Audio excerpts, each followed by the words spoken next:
Welcome to Shonen Flop Chibi, First Impressions mini episode where we talk about the first chapter of the series we'll be covering in depth next week. I'm Jordan, and with me today, as usual, is my lovely co-host David. Say hi, David. Hi, David. What series we're covering this week, David? We're covering Jumbor. and I feel like Dylan should just pitch my voice up to sound like a child. Yeah, I also feel like that last word was translated differently in the text. Yeah, I've heard there's a few different translations for it. Yeah, this one seemed a little bit iffy. Yeah. Oh my god, I didn't realize that this was... Okay, let's get into the manga details, okay? Yeah, so tell us about it, Jordan. This is Juki Ningen Jumbor, written by Hiroyuki Takei. Where have I heard that name before? Yeah, David, it's he's some kind of king, you know? Some sort of shaman king? Shaman king, like a mystic... Yeah, he wrote Shaman King, that's the... This is our second flop by him. This is our second flop by him. Oh my god. This ran from December 18th, 2006 to March 5th, 2007. Bit of an old one here. Almost 20 years old at this point. Damn. Yeah. 10 chapters, only one volume. So super U19. Way U19. It had as many chapters as... Actually, no, the protagonist is, what, 5? I think so. Yeah, so twice the age of the protagonist. Well, I mean, the age of his body, I guess. Yeah. It's manga, everybody. Yeah, I don't even know. It's been a very long day at work, Jordan, so tell us about the plot summary, my friend. The Dovork heavy machinists are basically mech pilots in Gundams made out of construction equipment that I think are called Jumbors, or Yumbors, apparently. Headed by Captain Baru and his trusted right-hand man, Boring. Oh, I've heard of that company. They welcome a new crew member named Nipper and begin construction on a tunnel. Just then, they're attacked by a giant construction mech piloted by King Genber, the leader of an enemy nation who was given their secrets by Boring, who betrayed Baru. Oh my god, no way. Everyone is seemingly killed, but years later, Baru wakes up in the body of a young naked child. And I mean young naked child, as in there is a panel that just zooms in on his dick. Yep. And he has iron shovels for hands. Baru is his own mini Jumbor now and is super powerful. He was revived by Dr. Dokult, who is the coolest looking scientist ever with a massive pompadour who has since died. I should have immediately known that this was Hiroyuki Takei when I saw the pompadour, because I was thinking... Oh, and all the fucking robots, man. Well, yeah, but the pompadour, that's... He does love pompadours. I saw that pompadour and I thought, oh, it's like Ryu from Shaman King. I didn't realize it was literally the guy who made Ryu from Shaman King. So there you go. Popcorn David.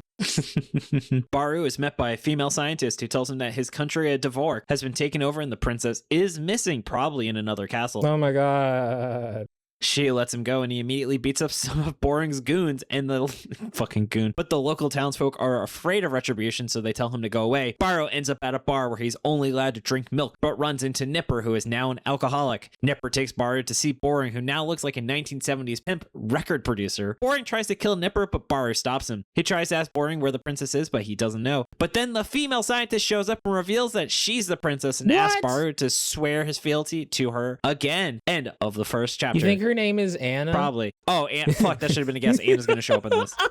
Oh, shit. Yeah, if only I knew the author.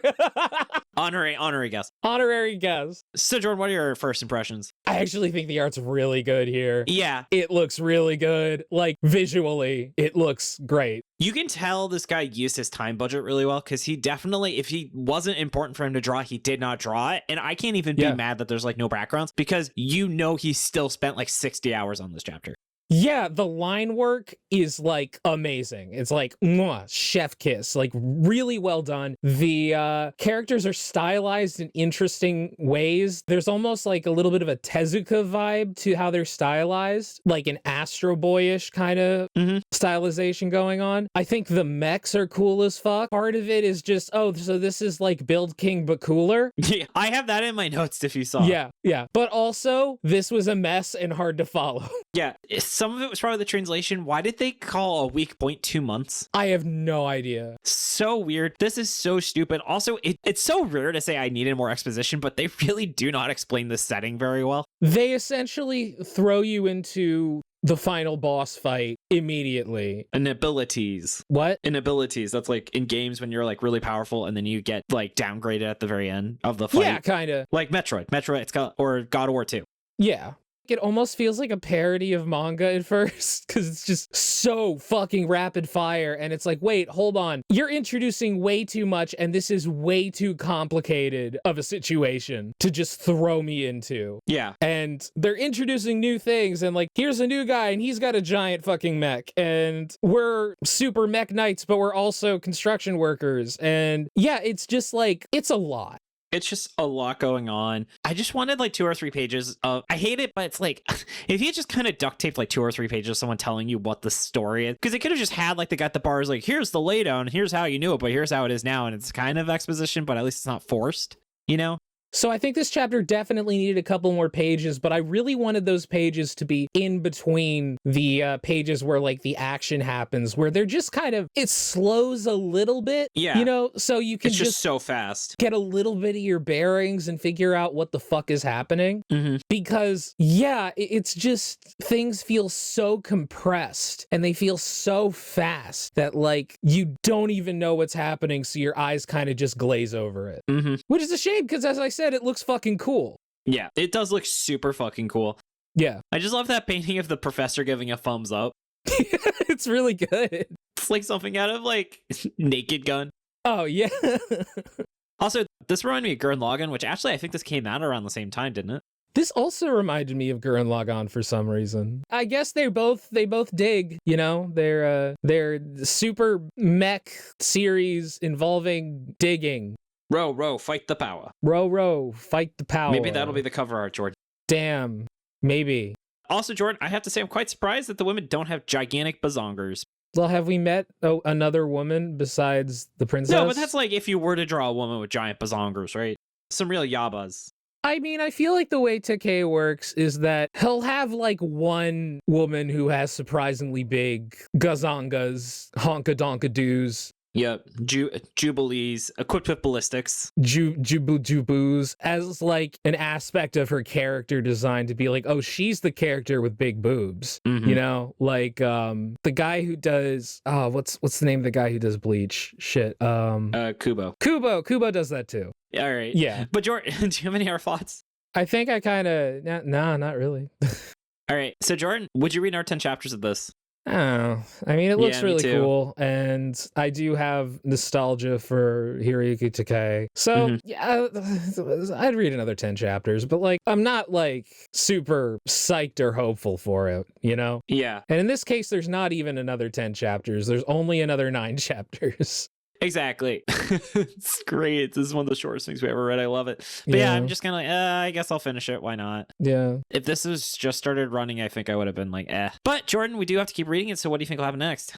I think the princess is secretly bad. Whoa. Yeah, I think it's gonna be like towards the end, Baru will be like, wait a minute, what? You want me to kill this guy? What the fuck? I thought you were my princess and stuff. And I don't know. I think that Nipper will become the leader of his own squad. Yeah. And I think that they'll end up teaming up with like the kid of one of their former teammates, you know? Like they all had names, and I think all their names kind of sounded like they were supposed to be puns, but they did not translate properly. So I don't know. Mm-hmm. Yeah, I get it. And then mine are under special conditions, Baru will go back to adult size. Uh-huh. This is going to have absolutely no meaningful plot resolution. Definitely And not. it turns out that the scientist is still alive and maybe he's evil. Oh my goodness. Oh, So he's not dead, he's just dead to me. I feel like that's had to have been a plot in something. Your What? father's not dead, he's just dead to me. Like, that's a very specific difference, Mom. I mean, it would be crazy if there was some famous series where, like, the main character's father turned out to be, like, the bad guy. Mm-hmm. Maybe an influential sci-fi series. I don't know. A war in the stars of some kind. Anyway, my power word is hazardous, David, because, you know, that's a little bit of a construction lingo word, I guess. And yeah, you know, it's, I see some hazards ahead. Yeah, I imagine the sequel to Nano Hazards. I guess Japan can't really do like the plural S sequel. Oh well, mine is construction because this needs a lot of work. But you know what doesn't need a lot of work is our wonderful people on our Discord. As a reminder, we give priority to those who haven't had a question answered before or in a long time. Post your question in the Questions for Shonen Flop channel on the Discord. Kicking things off from ZZ Digital, if you had to replace your legs with an animal centaur style, what would you want? I think I would get a gorilla, David. You would want Bottom half you would gorilla. Interesting. is a gorilla because it's like a human. But Now, would that just be the legs of the gorilla? Because they're bipedal. true. So So would you- now you have a question. Is my entire torso coming out of the gorilla's shoulders, or do I just have gorilla legs? I think it's up to the user. I think that the beauty of art is that it means something different to everybody. Okay. All right. I actually kind of think a horse would be pretty nice. My answer's not as good as Jordan's. You couldn't think of a better Basic one. than bitch just- ass answer. You know what? Centaur is just a really good idea, okay? Because It really is the best animal for that scheme. we already ride horses. Like, it's literally just cutting out the middleman. Yeah. And by cutting out the middle of one of the men, I guess, involving, well, more like the lower half. Anyway, Anyway, from Kermit the Grog, would you cover BCV Battle Construction Vehicle, which is an old PS2 game that feels like a flop manga or anime that never was? They dubbed it in Britain, so it sounds hilariously terrible. I think we are covering it right now. I think we are literally covering that at this second. Yeah, I know. What a coincidence I put this question in. Yeah. It's a strong contender for art. Also, shout out to Apparently X. Their translator is British now for some reason. Like, if you use machine translation, it uses a bunch of British slang. X? Like the Musk Twitter? Formerly known as Twitter. Oh. Yeah, I have seen that game before, and it looks fucking awesome, I will say. It does. People post GIFs in the Discord sometimes. The gifs are hilarious. Next up from T. Wolfwood. If a woodchuck could chuck wood, how much wood would a woodchuck chuck if it could chuck Norris? Just move to the next question. I'm not even dealing with a Chuck Norris joke in fucking 2025. Come on. All right, from Unlinking Duck. What flop series would make the best or most incredibly terrible shovelware licensed game? So we're talking not peak like that Ratatouille game on the Wii where you think you could have been pretty good at it. Ooh, I hope that someone gets that deep cut Reddit reference. I don't know. I don't get it. You never do. So, Jordan, what shonen flop manga could you have seen just having a bunch of shovelware? I mean, obviously we'd see some terrible sports games. Candy Flurry. Because we always say Candy Flurry, and honestly, I can see it with Candy Flurry. Because, the shovelware... Candy Flurry Crush. The garbage shovelware game I immediately think of is Ginger Dead Man or something. I have no idea what you're talking about. Ninja Bread Man. That's what it is. Ninja Bread Man. Oh, Ninja Bread Man. Okay. Ginger Dead Man is the really weird horror movie starring Gary Busey for some reason. Ninja Bread Man is like famously one of the worst games on the Wii. Yeah. So I could see there being some kind of Candy Flurry shitty shovelware game. And it goes back to Candy Flurry being our main answer for all of these things. It's too late. Yeah. Next up from Subby. So Subby has provided us a picture of eras where you have to pick between mid-late 80s, early 90s, mid-2000s, late 2010s, and today. For what era of Shonen Jump would you want to be reading? Jordan, which one would you go with? I feel like you're going to go mid-late 80s just because it's got Fist of the North Star and it's got Ultimate Muscle. Or not Ultimate Muscle. What's his Christian name? It's the same series. Yeah, it's his colonized name. Yeah. You know? Yeah, Kinnikuman. Yeah, Ultimate Muscle is its Ellis Island name. There we go. And there's Saint Seiya there. I think, is that Captain Tsubasa? Probably. And then, I don't know, is that City Hunter? I don't fucking know. Yeah, no, that looks really good. Early 90s, also pretty fucking sick. Very strong. It's got Slam Dunk, Dragon Ball, Yu Yu Hakusho, and Part 4 of JoJo. Yeah, and then 3 others I don't recognize. Yeah, though mid-2000s does have the big 3 along with Gintamon, Hunter x Hunter, and I think that, is that iShield 21? Yeah. It looks like the art is. It might be a different series, but I think that's... When did iShield 21 start? I feel like that's late 90s. No. They didn't... Football was invented in 2005. You're right. My bad. No, it started in 2002.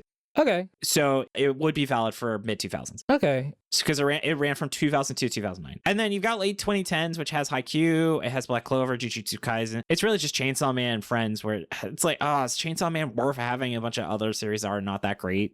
I mean, JJK was really good at that time. And then it got Black really Clover bad. was good. Yeah. I mean, Demon Slayer, come on. And then you have Today, by the way, and then you have Today with Blue Box, Sakamoto Days, Akane Banashi, Ichi the Witch, and then I love how it's like, what is it, News Exorcist or something, where it's like Bro thinks he's on the team. Yeah. Kagurabachi. So I definitely think you can easily take out the late 2010s and Today. I just don't think those are as strong. I think today's stronger than the 2010s, except for Chainsaw Man, which is still running today anyway. Oh, 2010s is absolutely the weakest. Yes. I know for a fact I would do early 90s over mid-late 80s. Losing One Piece is hard. Yeah. You know? Yeah. Oh, man, honestly, as much as I love Kinnikuman and Fist of the North Star, I would take either the 90s or 2000s here. It's like... You gotta pick one, though, man. Here's the thing. I have no clue who the final 3 people on this fucking thing are. I think the guy in the middle is from the Dragon Quest manga. I honestly don't recognize him, though. You're right. I don't know who the one on the far right is. Yeah. And then meanwhile... You know what? I'm going to say mid-2000s, man. I'm going One Piece, Naruto, Bleach, Hunter x Hunter, iShield 21, Gintama, and then I actually don't know who the person in the middle is, but it doesn't matter. Those are that's 6 out of 7 people I would slam dunk read. No clue who that is. And ironic that you said Slam Dunk, because Slam Dunk is in the early 90s. I am dropping losing Slam Dunk. Oh, man. I mean, I think I'm kind of with you mid-2000s. You know, that's sort of the golden age of Jump. There we go. You know, the golden age arc of Jump, in that it keeps getting fucking brought back. Like, oh, you thought that any of these series were permanently over? Let's see. One Piece, not over. Naruto came back. Bleach came back. Hunter x Hunter, technically still going. Gintama finally ended, I think, after like an extremely long time, I'm pretty sure. Yeah. And then iShield 21 went on a little too long, I guess, but like, and then I don't know what the fuck that is, but yeah, no, I think I'm also going mid-2000s. All right, we slam dunk, we've picked it. No pun intended. If you disagree with us, drop a comment and admit that you're wrong. Yeah. And then finally from David, what are you most surprised is something we haven't parodied on a Shonen Flop cover art yet, Jordan? Well, Gurren Lagann, but we might be doing that this time. I was gonna say Gurren Lagann. I think also I'm surprised we haven't done a John Wick parody. Oh, yeah. I know Scott Pilgrim we were waiting a really long time to make fun of. And let's see, we did Star Wars, but not. I'm trying to think of things that are really, really famous. We actually have never done either Avatar. Oh, yeah. Did we ever do Lord of the Rings? I don't think we did Lord of the Rings. Huh. Did we do a Scarface parody ever? No, we haven't done Scarface. That's one. That's a really good call out. We also never did a Jaws parody, I don't think. Yeah, I don't think we did. I'm surprised we haven't done the Willy Wonka, you get nothing. Oh, man. All right. Well, Jordan, that's all the time we have for today. I want to give props to you for making the chibi art, being a great co-host, and helping with editing. And it was good seeing you the other day. Yeah, I traveled to the land of New Amsterdam to see David. Well, no, I actually went there to see a play called Maybe Happy Ending, which was fantastic, but also David was there. Yeah. And then anything else you want to say on that, Jordan? Oh, well, I'd like to say thank you, David, for doing so much for this show. Anytime. Thanks to Dylan for assistance with editing. You can find his podcast, Anime Out of Context, at animeoutofcontext.com. Thanks to Tucker and Maxie B for assistance with pronunciation, translation, other miscellaneous research. Find us on Blue Sky /X on Shonen Flop, Tumblr Shonen-Flop, and our website, shonenflop.com. We're also on Spotify, Apple Podcasts, YouTube, wherever else you get your podcast. And come join the Shonen Flop Discord. It's open to everyone. Hang out with us, talk about anime games, wherever else is on your mind. We even have a manga book club and movie nights. Find a link to it in the show notes or on our site, shonenflop.com. And Jordan, anything you want to toss in, big dog? Thank you so much to my wonderful girlfriend, Steph. I love you very much. And I want to give a big shout out to Rachel for being patient while I complained about my issues with Wicked 2 for the entire car ride home. Oh, God. And Ravioli for turning 3. Oh, my God. She's a little bear. Oh, my God. She's a good dog. Well, thanks so much for listening. Tune in next Monday for our full episode on Jukiningen Jumbor. This has been Jordan. This has been David. And you've been listening to Shonen Flop. David, say it. Keep on flopping floppers. Bye. Bye.